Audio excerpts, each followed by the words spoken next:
Chapter 28. The Amusement Park. On a sunny morning with a blue sky and few clouds, the sun streaked with yellow sparkles on the tops of the frozen mountain hills. It was Thursday, May 5, 2011. That day there were no classes at school, so from early on first thing in the morning, already at the ranch, the plan for the visit to the amusement park was devised.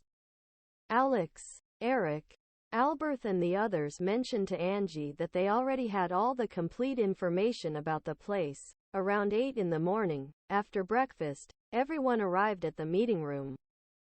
Albert had made a design of the amusement park with all the indications and sectors that it had.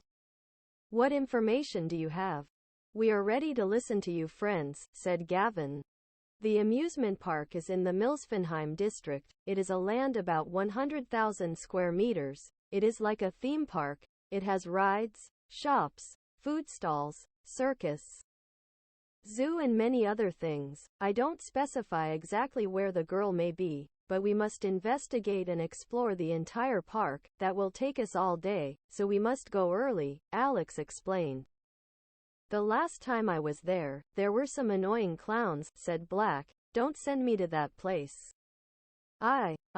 I'm afraid of clowns," said Hector with a nervous voice. "Shut up now. Don't be a chicken," Adrian told her abruptly, and Angelica began to silence the people so that they wouldn't interrupt Alex. "Shoo. As I was saying, we read about the circus.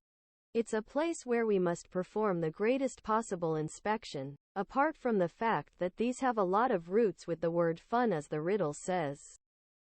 Circuses also hide and have all kinds of people. There is a legend that says that circuses disappeared stray dogs. Why not think that people disappear to make them slaves to their circus tricks and be part of the cast? We investigated a guy named Pirulian. He is the owner of the circus, and 15 years ago he was released from prison for kidnapping minors. I wouldn't be surprised if he could be a suspect with this girl. This type of thing happened at the age average with the jesters or harlequins. They were slaves of certain groups that were in charge of the people's entertainment. The Pizcet circus is one of the largest places in this park," Alex explained. "We could split up and send several teams to that place," Black suggested. Angie, "Has the group already thought about this mission?" asked Alex, looking at Angie. "Yes, I wrote it down this morning.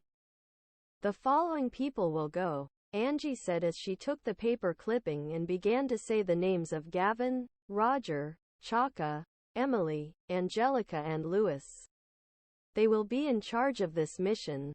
I will also assign some companions to support us there, like Gustav, Liza, Mott, Malin," said Angie. "Angie, there is something important that we want you to know," said Arthur. "We don't exactly need what is it, but the airport attached to the amusement park is said to have abandoned vehicles or machines," said Albert. "Didn't you say that?" "The wise one mentioned something about a weapon," asked Eric. "Yes, that's what she said. A vehicle cannot, it may be a weapon at all, but a machine, whatever it is." "We should take a look at that airport," said Gavin. "The airport is abandoned. The amusement park uses it as a field for the takeoff of its hot air balloons. The Grand Campus, in its technological and industrial career in recent years, has invented flying machines and vehicles. However, its tests are carried out on its own land, which caused the airport to be abandoned. Something like what happened with the factory forgotten," said Alex. "I think we can help regarding that vehicle," answered Sebastian Ferdinand, a thick boy, with short hair, dark skin and brown eyes, and Joel Muska, a tall boy, with long hair and a bushy beard, dark skin and black eyes. "I don't understand. What do you mean?" Black asked. "If it is an abandoned vehicle or machine, we could steal it and use it to our advantage," Sebastian said. "And for what? Where the hell would we put it? We don't have space for something that could be extremely large," said Gavin. Sebastian, Hector, Katie, Gustav, Arthur could pilot it. We have several pilots, also," If the machine requires several pilots simultaneously, we will all help, if necessary. If that's the case, I myself could restore its abandoned state. Joel answered, of course. I would also help as a pilot, shouted Katie Wrangler, a short, thick girl with brown hair and light skin. Where the hell will we have a vehicle that size here? Asked Black. Me and Danny will take care of that, Arthur burst in. Really? What do you have in mind, Arthie? Angie asked. Danny and I talked about that vehicle last night in my room. Along with Joel and Sebastian, I will draw up the design of an addition to the Asgard Ranch. It would be like making a second terrace, either downstairs or in this platform. Depending on whether the machine is air, land or aquatic, said Arthur while showing a plan on a huge sheet of paper, and I was in charge of building it. We could make it like a hangar or a garage. A perfect place to have it. We have the materials. I only need human material, added Danny. Everything sounds good, but we don't know what vehicle it is, if it is aquatic, air, wheeled. It is strictly necessary to know the type. He said. Angie, I'll take care of that. If the vehicle or machine is only for the air, I'll take care of turning it into a 3-for-1, said Joel smiling. 3-for-1? Adrian asked confused. I'll take care of it. I mean if it is a vehicle for land, air and water. It will be easy, Joel answered. Well, that would be very good, Joel. Excellent idea. Now what else should we know? Angie said, we need to buy the pass special. Without that, we will not be able to enter. On the outskirts of the park there are ticket offices. They are sold there. But if we send people to buy it, they would discover us. We must find a way to get them.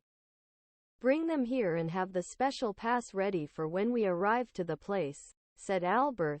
Special pass? Asked Adrian. Yes, a membership payment to access the entire place throughout the day. The park opens at 8 in the morning and closes around 11 at night. With that time is enough to explore it completely and come back, explained Alex. And how will we achieve that? We will need a lot of special passes, said Angie. They cost 600 rods each pass. We have the budget to buy about 20, said Gloria. We can get them. They shouted at the back of the room. Mei Lin Jun, a tall, dark girl, with curly hair, and Michelle Feng, a short girl, with slanted eyes, dark skin, and black hair with a white headband. How? Black asked. We have contacts, Malin said. Inside the amusement park, there is the Wingshampton neighborhood alley. Our parents work there. Through them we will get the passes for tomorrow, Michelle said. How are they going to make sure no one gets suspicious? Angie asked. With curiosity. It's simple. We will make them believe that it is an order from a person from the school of another house. They will give us the correspondence address to make the purchase. There, we will send the money and through the mail, we will receive the passes, Mei Lin explained. That idea won't fail. I'm sure, Michelle said. Angie, you forget something important. We can't go there like this. We must camouflage ourselves. They will catch us easily if we go within sight and patience of people. I'm sure there are sentinels there, said Gavin. Damn it. It's true. Angie shouted. Wear hooded robes, shouted Mayra Clark, a girl with long orange hair, green eyes, light skin. Sitting in the other corner very close to Priscilla, next to Alessandro Chamberlain, a tall, thick boy with short hair and dark skin. It's not a bad idea. We could buy some at the costume store in the Central Market, said Black. Excellent. That way no one will discover us, said Gavin. Who else will go on the mission with you? Hector asked. Well, this will be the plan. Pay close attention, Angie said as everyone paid attention to what she was saying. Once everyone puts on their robes with hoods to go unnoticed, Gavin, Roger Chaka, Emily and Lewis will go as team leaders and duelists in case of emergency and danger. There, I will ask them to divide into two groups. One will look for the girl and the other the vehicle. In addition to that, we will use the knobs, and here the other companions come in to help explore the entire place. Mott. You will go to the minigames and look for a way to make money to bring to the ranch while the rest explore. Hector, Aaron. They will look for other minigames in that area while they wait for Mott. A group will go to the Wingshampton neighborhood alley with Mei Lin and Michelle in search of some celestial deity. Those types of places always hide things of that type, statues, portraits, caves and all that. And finally, if you find the vehicle, contact Danny and Arthur's nav so that they can arrive at the place and pilot the vehicle with Sebastian, Joel, Albert, Eric, Gustav, Katie and Hector. To finish this meeting, I want you to help Danny and Arthur with the construction of the platform. Phoebe, Alessandro, Alexa, Annie, Dean, Marilou and Valerie, me, Black and the rest who are not on the mission, will be here with Liza, Alex, Fergie, Aura and the other kids investigating the other puzzles and ensuring that all the instructions and missions are fulfilled. Do you agree? Angie explained. Everyone agreed, and after an hour later, Mei Lin and Michelle brought the special passes. In addition to that, they got more than 70 hooded robes for the upcoming missions. The boys knew that not only in this mission they had to hide their identities. The search for the riddles would take them to other places, so they prepared already. The robes were bought at the clothing and costume store in the Central Market. Angie gave them to Gavin, Roger, Chaka, Emily and Louis, and the rest of the boys had the special passes and their hoods. The group of Hector, Aaron, Mott, Malin, Michelle left Green Hills first to the train station. There, they took the first train to the Milsvenheim district to reach the amusement park. After about half an hour, the group of 5 left the ranch towards the train station. The sentinels they saw in the streets had no idea about the hooded men who were loitering near them. Others approached to take personal information, however, were easily defeated if they got in the way of the heroes. They took the train to the Milsvenheim district, and after about 50 minutes of travel, they got out of their car and got out of the station, and in the distance they could see the great amusement park with its enormous roller coaster, its circus tent and the carousels. After walking for about 10 minutes, they arrived at the place. At the entrance they were asked for their special passes. Without any problem, they managed to enter, and once inside, they found the first annoyance of the day. Hello. Welcome to the amusement park. My name is Mambu Jambu. I will be your guide this day, and I will show you around the place for the small price of 1,000 rods. A boy dressed as a harlequin was jumping and talking with a smile from ear to ear. Oh, this guy is so annoying, Gavin said abruptly. What? Don't you want me to help you? He said Harlequin with an angry expression in his eyes and eyebrows. No. We know the place perfectly, said Roger. Get lost. Louis shouted furiously. Go bother other people. We're in a hurry, Chaka added, also annoyed. Well, yes, that's what they want. They'll regret their lives the next time they see a harlequin. He said, get lost. Clown. Emily shouted at him. Mambo Jambo walked away from the group with a face of contempt and revenge, followed by this. Gavin used the nav to communicate with the ranch and tell them that they had already arrived at the place. After walking a few meters, they found a huge sign where all the people were. Locations of the amusement park. This same sign dispensed the map of the place for 100 rods. To the left of the map was the zoo, a large place with exotic animals such as zebras, elephants, giraffes, ostriches, tigers, Bengal tigers, rhinos, gorillas, camels, among others. Hector and Aaron were investigating that place in the park, but there was no sign of the vehicle or the girl. A little closer to the zoo, there are some food stalls such as cotton candy, popcorn, apples candy, more sweets and confectionery.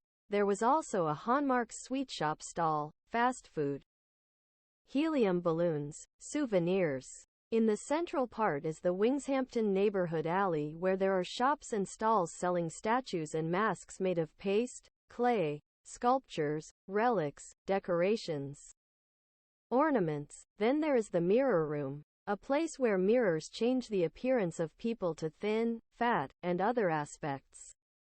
The scare room was a cold, dark and quite closed place where crying and screams could be heard. The snake stand, for people who wanted to take a photo with a snake in their arms, and in the background is the big circus tent, where on the outskirts there are more harlequins like the boy they found at the entrance, also of clowns at the entrance. On the right side, there is the mechanical games area, where you can see the giant roller coaster, the hammer, the crazy ships, the Ferris wheel, crazy cars, carousels for children, teenagers and adults, and in front of that area, I found the minigame area. Gavin called Mott via nav and asked him about the minigame area. Mott mentioned that he had not seen the girl or the vehicle in that place, but that in the card games, roulette, he was winning more than 20,000 rods. So Roger asked him what other minigames were in that place, so Mott would describe that in addition to the gambling area. The mini-games included a small lake with pedal boats, a small go-kart track, and other places with mini-games. Shooting and throwing objects added to the place where you could catch the biggest fish in a pond, but you had to bring your own fishing rod, the human minigame board where you bet 1,000 rods, and after 10 turns, whoever got the greatest number of achievements through the mini-games was the winner. In addition to the game of the racket and the ball in the shape of a rooster's head. Antoine, do you hear me? Mott, this is Eagle Eye, can you hear me? Change. Gavin said after speaking into the nav's radio, you can hear it perfectly. The ambient sound of the entire mass of people is not a problem. Change. Mott answered over the nav radio. Mott, wait. Keep discovering the minigames place, don't leave that place yet. Gavin said, well, in this minigames area there are also some games where I saw some prizes like weapons, said Mott. Weapons? You're sure? Continue. That sounds interesting, said Gavin. Yes, in this area if you win, you will win prizes. There are monetary prizes, stuffed animals, toys, weapons, clothes. There are many things, explained Mott. Focus on the Mott weapons. It seems to me that you are in the minigame at Adrian's uncle's shooting range, said Gavin. There is a minigame at Jerry's target shooting stand. It must be the one you mention. The prizes are a golden crossbow, a golden bazooka, a golden record boomerang. There are more things, added Mott. Indeed, it's my uncle's polygon, said Adrian over the nav's radio. Black. Angie, did you hear that? Gavin asked the boys. Golden crossbow, did you say? Angie responded on the radio. Yes, Angie responded. What should I do? What to do to win it? Angie asked with interest. Yeah, figure that out, said Black. It's just getting the highest score in these games of throwing a dart, archery, slingshots, rifles, pistols, shotguns and boomerangs. Mott explained. Sounds interesting, Black said. We should take a look later, Angie suggested. What about the other minigames? Gavin asked. There are kart races, a stand where there is a small field of fudblaze. One of the prizes is a glove and a gold sphere with a ring, said Mott. That prize interests me. Then I will go with Black and Angie, Alessio responded through the radio. Here is Pit the of the Central Market. It has horses of different colors. Let's see, I'll walk around to observe. What else can I find? Said Mott. In fact, I read that horses are prizes if you win different races, in addition to Pit offering prizes for bets on races of rabbits, dogs and chickens. Added Roger. It seems to me that there is nothing else in this place. To conclude, I see no signs of an abandoned vehicle or the girl, said Mott. Okay. We will continue to the circus, wait with the others at the meeting point. Over and out, said Gavin. Mott and the others who were accompanying the five in the amusement park waited at the meeting point as Gavin indicated. While he and the others investigated the circus grounds, it was the only area missing to search for the girl and the abandoned vehicle. They crossed the Wingshampton neighborhood alley, which at the beginning of the alley had the mirror rooms and the home of scares, then the souvenir stalls. After reaching the end of the alley, May-Lin and Michelle, they reported on the minigame rooms that were there. The first minigame consisted of breaking wooden boards with your hands, then concrete blocks as a second level. And right there, as in a small dojo, a minigame of breaking with a katana at certain wooden dolls. Another stall had a minigame to measure strength, called arm wrestling. Chaka told Bastian about this, and that minigame caught his attention while receiving the information over the nav. Minigames about forming puzzles, slot machines, candy, soft drinks, toys in plastic spheres, swimming pools with balloons and colored balls, mini golf, kicking a ball into a net, throwing a ball into a basket, a video game room stand, with games such as pinball, pachinko, virtual car races, motorcycles, fighting. Another table had a deck, which consisted of crushing moles that came out of holes, plus slot machines of 100 rods per turn to double the investment. All these games gave a series of tickets as a prize, which were then exchangeable for prizes such as items. But what caught the most attention was the prize given by the game of hitting the wooden dolls, wooden boards and concrete. The prize was a golden katana that formed chopsticks to hair, along with a kimono, which were as sharp as a real katana, and some golden nunchakus. Gavin mentioned to Angelica on the nav about that. Angelica, here is something that interests you. They are some small katanas, like chopsticks for a hairbow. They are gold, and a kimono. It is a prize for a minigame, said Gavin. It is the final weapon of the samurai. They are worn in the hair, and when you take them out of the bun, they become two large katanas. I should take a look. I am interested, Angelica responded. Gavin checked with the others if they would play any minigames before entering the circus. Since to use the minigames they had to go to the beginning of the alley to the point where tokens for the minigames and rides are sold. We better go to the circus first, and then we'll see, said Roger. The circus will be quick. If she's there, then we'll come here with her to have some fun, said Emily. It'll be fun to win those prizes, said Louis. Let's go immediately to the circus. Those harlequins are opening the doors. There will surely be a performance, Chaka said. The five advanced towards their large blue and yellow tent, with its towers and pennants, lights and bulbs decorating the name, Pizcet Circus of the Perulian and Terry Brothers. At the entrances there were some garbage cans in the shape of a bull's face.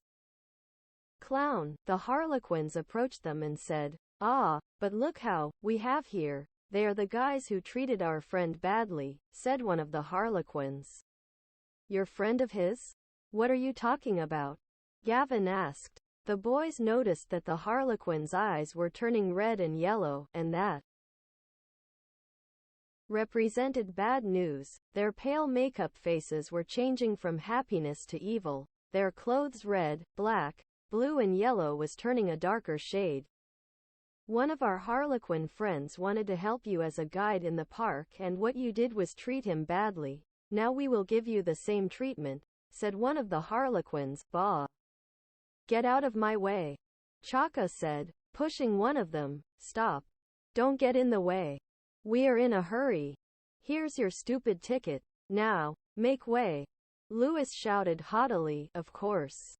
Let the show begin, said the harlequin while expressing a smile. Guys, be careful, Emily shouted in alarm. After Emily's scream, the harlequins cast a paralysis spell on the group.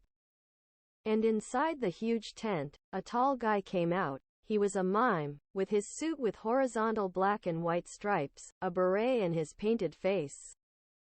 He began to create like an invisible box, and then he acted as if he tied them to a rope. The subject exerted force and everyone began to move inside the tent. Everything became dark for them.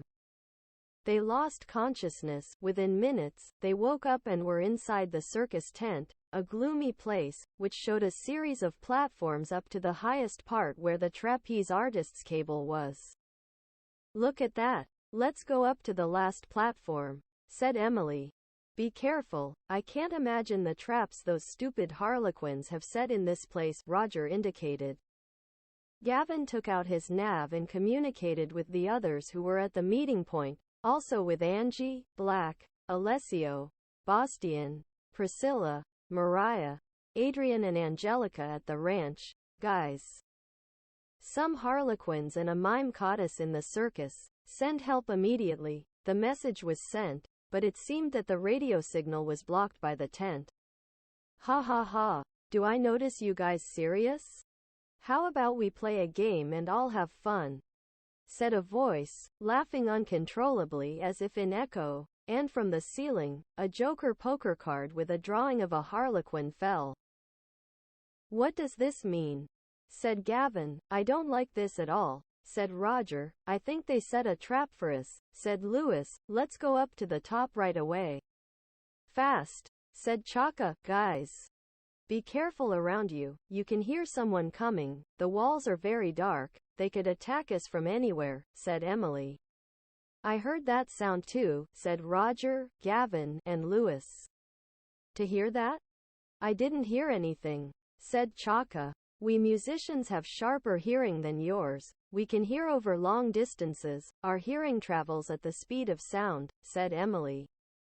The boys continued ascending the platforms and the sound was of some harlequins and clowns who began to throw explosive balloons at the group. They were small duels against these balloons. Then on another platform, a group of harlequins, clowns and balloons came to attack. They were defeated in the blink of an eye. The group managed to quickly get out of these little duels. And after 10 minutes, Gavin noticed that no one had answered the message on his nav, so they had only 2 platforms left to reach the part high where the trapeze artist's cable was located. Once up, they reached a fairly wide platform. It was like a trampoline, and there was the mime who trapped them and Mambo Jambo, the guide that the boys insulted at the beginning of their arrival at the park of attractions. "Hello friends. They remind me? Ha, ha, ha, ha," said the harlequin as he fell from the roof with a great jump. "Now if you made us angry, clown, get us out of here," said Gavin with annoyance. "Ha, ha, ha, ha. That won't be possible. The master is coming. Ha, ha, ha. I'm Mambo Jambo and in today's show, ladies and gentlemen, we have these boys, whose time has come to pay the consequences for having offended the clown family.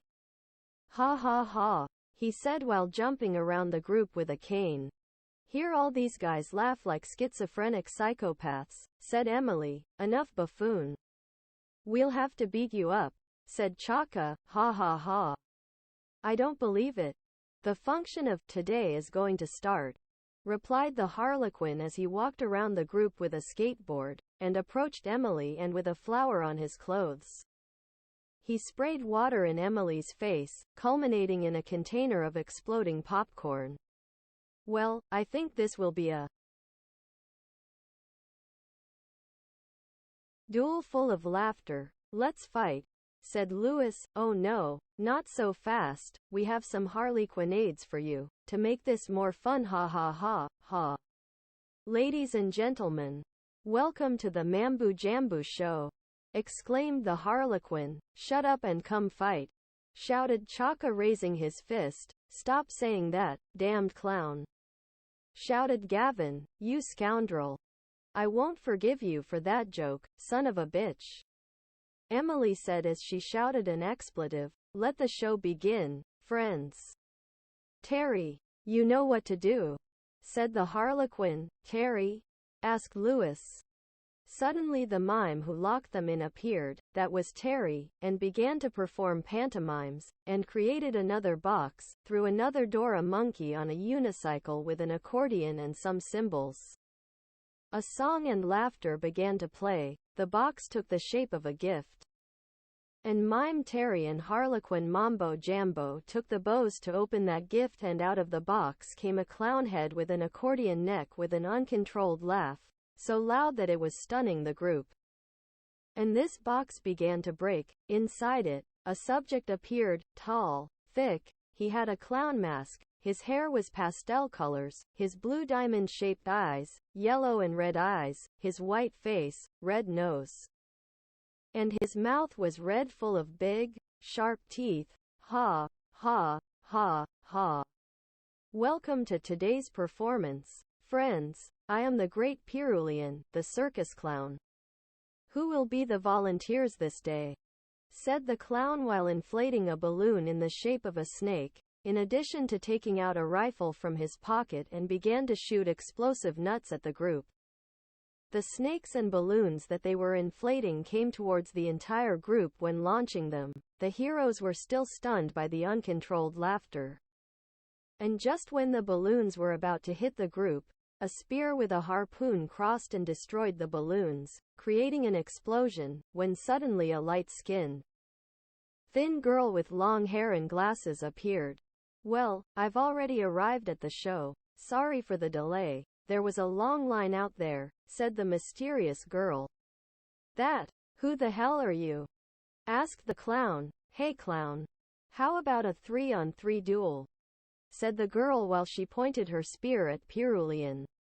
Are you Naomi? Asked Emily. Yes, but there's no time for introductions.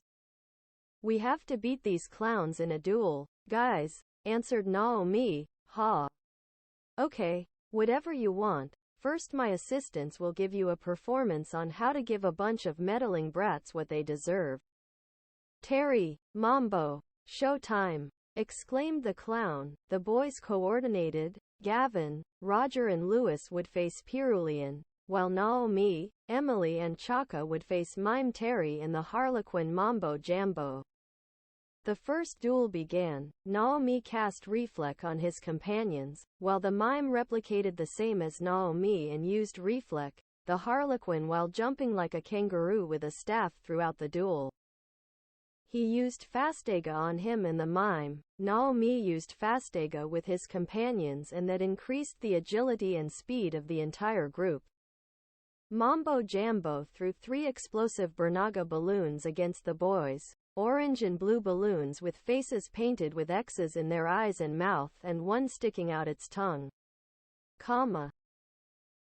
But they didn't do as much damage thanks to Reflect. The mime, while pantomiming with his hands during the duel to cast his magics, used Paralyzaga and paralyzed Emily and Chaka.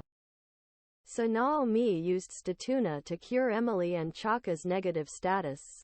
The Harlequin launched balloons in the shape of snakes, in the shape of swords, and the orange and blue balloons, as if they were summons, thus doubling his allies in battle. Chaka and Emily used Bernaga with his canteen and Electraga with his sword and quickly finished off those little summons. The mime, after a while, stopped doing his pantomimes, and put his hand on his beret, and tore off the mask from his face. Underneath it, a clown's face with white makeup, a red mouth, teeth like a corpse, and a glow of fire covered his entire face. He had transformed into a clown as well. Then he used Bersaka on Naomi, but the Reflect was still taking effect.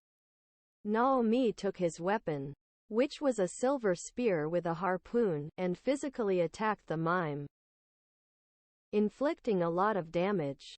The Harlequin took advantage of the 2 turns he had. And first he took a sip from a bottle that he took out of his pocket. With his mouth he released a flare of Bernaga. And then, he took out several daggers from his back pockets along with some spheres. He began to perform a series of juggles, and then she launched them against the group. The spheres were of elemental magic, a red one from Bernaga, a yellow one from Electraga, and a blue one from Aquarga. That was her special attack, that caused a lot of damage to the group. So Naomi used Healaga and healed to the entire group. The mime once again created a Reflect barrier, so Chaka cast Electraga on the Harlequin, and this allowed him to no longer inflate balloons, which left him paralyzed. And finally, Naomi used her special attack, and with his weapon he made an attack called the Fury of the Spear and gave 8 blows to the Harlequin and the mime simultaneously, finishing them off and winning the duel for this first group.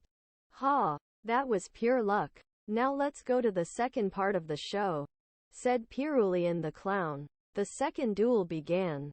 Gavin threw his boomerang at the clown with a Windaga attack, but Piroulian took out a balloon from his pockets that absorbed the entire gust of wind. Guys, don't use wind magic on this guy. Look what you just went through, said Gavin. So Piroulian took advantage of that wind. It was as if he had drained Windaga's magic, and inflated 8 balloons of different colors. And each one of them went against the trio, exploding one by one. Lewis threw osmoses at him. Hear this. A drop of your own medicine, Lewis said, while Roger hit the clown hard with his trident. Piroulian again opened his mouth and inhaled a lot of air from the environment, and then exhaled a laugh that was boisterous and strong enough that it caused the boys to berserk and frenzy. Roger fortunately had an antidote in his pocket, so he used it on the group. Piroulian launched a series of missiles, which were shaped like candles. They were Bernaga, and when they hit any surface, they exploded, again causing a lot of damage to the group. Gavin took out potions from his pocket and recharged the group's energy to continue the battle. Piroulian again inflated a huge balloon with his mouth, where this indicated that it was his special attack. The balloon was huge and it went against the group, exploding and causing a lot of damage again, but fortunately for the group, it did not eliminate them, so Gavin launched his boomerang with a storm of Electraga. Lewis launched a Quarga against the clown, and finally Roger used Floriga with his powerful trident. Those 3 elemental moves simultaneously created an explosion, causing Piroulian to become weak and turn into a balloon, his eyes darkening. They turned white, began to inflate more, and finally exploded. But before the impact of the explosion of the clown's death hit them, Gavin summoned Nikolash for the first time, where a snowstorm invaded the place. A group of reindeer ran over the sky, and a red figure appeared after this, and created an ice shield with Friezaga avoiding the impact. The fight was over and the second duel won for the group of heroes.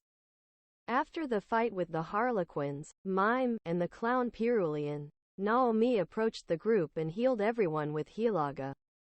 It's finally over. That guy won't bother you again. This clown had gotten out of jail a few years ago. He was in charge of kidnapping people to abuse them and doing horrible things. That's why I came here to confront him and put an end to him. No, I thought you would give me a hand. I appreciate it. The women of this place will now be safe and protected, said Naomi. What were you doing here?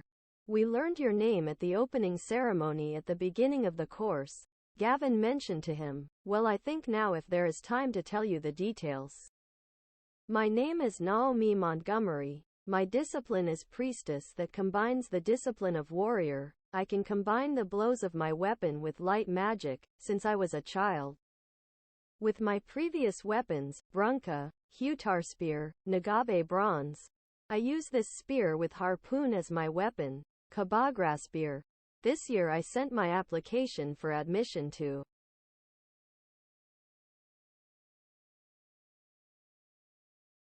school, but I didn't attend the first day. Since that day, together with my friend Tony, we came to look for something very important, so we sent a letter that we were sick, said Naomi. What are you looking for? Asked Emily. Well, Tony wanted to go to the Great Bay in search of the celestial deity Thor, while I wanted to settle the pending accounts with this clown. He had been harassing my sister, aunts and cousins a lot. Then when I saw his eyes, I knew that he was not an ordinary person and he was under an evil effect. I imagine that thanks to the prophecy. If you looked at his eyes and that of the Harlequins, they had those characteristics, like all people when they are controlled by the witch, said Naomi. Do you know the prophecy? Lewis asked Naomi. Of course, and I know you guys struggle on this. Tony and I, we hadn't attended school since before Since we wanted to look for the prophecy for 11 years, we lived in Green Hills. I live on 41st Street and Tony on 63rd Street. Sorry that we have abandoned you. But now my objective is complete and I will be able to join you. But I would ask you to go to Great Bay in search of my friend Tony. We can't leave him alone. I promised I would go help him right after finishing Pyrulian, she said. Don't worry. We will help you, Gavin said. It's better that we get down from here and go look for the vehicle. It's the other part of the mission.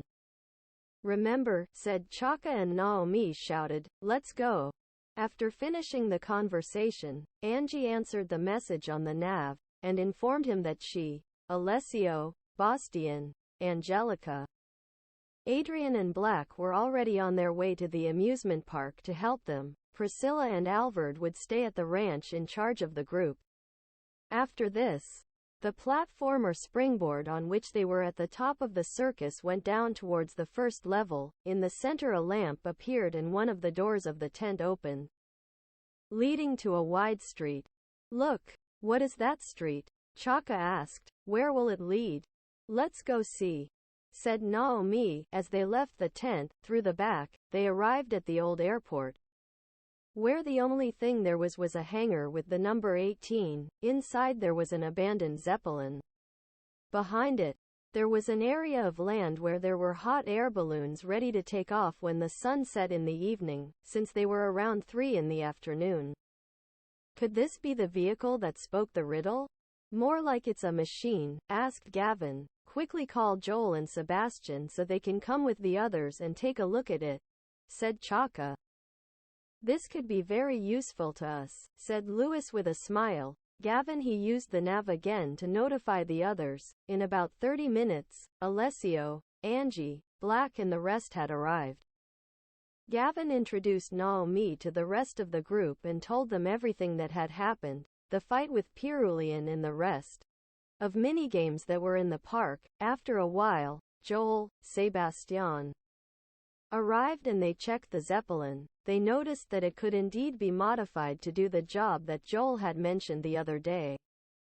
Joel told the boys that in a matter of 3 hours he would have it ready to return to the ranch with everyone in it in the air. And they commented that Arthur, Danny and the others at the ranch were close to finishing the construction of a hangar and its platform to store it. 3 hours? Seriously? Can't we take it and repair it there? Said Angie. No, it doesn't work. It was abandoned for a long time. I have to make it work right here. We'll put fuel in it and we'll leave, said Joel. What will we do in 3 hours here? Said Roger. I need to rest, guys. I'm exhausted, said Naomi. I'll accompany you, friend. I want to sleep for a while, said Emily. Hey, let's go to the minigames. Let's use the remaining time to earn some money, have some fun. And you guys could win the prizes Mott mentioned, Gavin said. It's true. It will be fun. Let's go, Angie said. Joel, Sebastian, let us know via the nav when the ship is ready to leave, said Gavin. Okay, friend, said Sebastian. First Mott went to gambling, cards and roulette. And there he began to earn more money easily. Mott beat certain wealthy adults who came to play at the tables. Gavin went to the minigame of throwing the boomerang at some targets. After several attempts and making a score of 405, he obtained the gold record, Avitas, that this would be his last weapon in his final phase. This disc was like a boomerang but improved, and after leaving here, he went with Alessio to the place where the small Fudblaze field was to play with Hector, Roger, Aaron. A small league organized by that position, after an hour and a half, won the challenge and Alessio took his last weapon, the golden sphere with a ring that traced it, and his gloves, Saturn. Angelica, for her part, went to the Wingshampton neighborhood alley, and successfully performed the minigame of wooden and concrete boards. Then defeated the 25 wooden dolls to win the golden nunchakus, gold chakus, and golden katana chopsticks, kimono. Angie and Black went to the minigame area of Adrian's uncle's polygon, where Black with his shotgun had to score 50 points in bank shooting. This took him about 10 minutes, then 60 points in piercing some beer cans and some apples with a rifle with small bullets, followed by scoring 150 points in a minigame of shooting moving objects, and finally in teams of 3 with Adrian and Lewis in a mini-war with paint guns. They defeated the teams of some boys who were in the park that day, and so Black obtained his golden shotgun, bazooka. It was his last weapon. Angie went to her game of throwing darts at a panel. After winning there, she advanced to the second level of shooting with a slingshot. After completing the second test, now with her bow and arrow, she had to break the marks of 25, 50, 100, 150 and 200 points without failing by shooting the arrows in the center of the targets. At the red dot, he had to do it consecutively, after several attempts and some spent chips. He managed to score 225 points in the last attempt, and won the golden crossbow, which was his last weapon. There was only 1 hour left for Joel and Sebastian to finish repairing the Zeppelin, so the boys spent the last hour playing carts, waterboats, carousels, a roller coaster, a visit to the zoo, buying food at the stands, sweets and some slot machines. Black and Gavin went to play the 18 holes of mini-golf. Angie and Alessio went to the video arcade room to play pinball and pachinko. Chaka accompanied Bastian to watching him win the golden axe, Nothingarian, his last weapon, in the game of hitting the highest pin on a tower with a hammer. In the last while, everyone went on the rides. Gavin only went to the crazy cars with Naomi, John Paul and Leanne who were there. He was afraid of heights, while other kids used the roller coaster, the hammer. Some girls went to the horse carousels. These were a little smaller and less dangerous. Finally, there was a life-sized board game with people, which consisted of 4 or 8 people rolling a dice from 1 to 10, advancing through different squares, where in each turn there were mini-games against the other players, winning money. In addition to boxes where you could increase the money, buy objects to attack your rivals, and after 10 turns, the one who had the most money and the most suns was the winner and the objective of the game. There they went to play, Bastian, Angie, Emily and Black. 3 hours passed. Everyone returned to the abandoned hangar with candy, money, tickets to exchange for other prizes another day when they returned to the amusement park, the acquisition of new weapons. Joel and Sebastian already had the Zeppelin ready, now they had a new one. Green paint. Once inside, everyone got on. Joel showed how the Zeppelin modified its appearance using buttons to walk on land with wheels, in the air with its propellers and through water and oceans using propellers. It was night. Almost 6 in the afternoon, the Zeppelin ascended into the skies with the entire crew. The amusement park could be seen below, a great illumination by all the lights of its carousels. In the background on the horizon, where there was little view of the sun's rays to the west, a cloudscape painted the sky where the hot air balloons that little by little they were taking off decorated the landscape, and as the Zeppelin began to move away towards green hills, the fireworks from the amusement park welcomed the night. After about 30 minutes in the air, they began to descend. The Asgard Ranch. It was already sighted. The place had lights to illuminate and help with the landing. The Zeppelin entered the platform and entered the Asgard Ranch hangar, where it would be stored. After the successful landing of the pilots Joel, Sebastian, Hector, Katie, Gustav, a sea of applause from the rest of those who were at the ranch waiting for the return of the mission.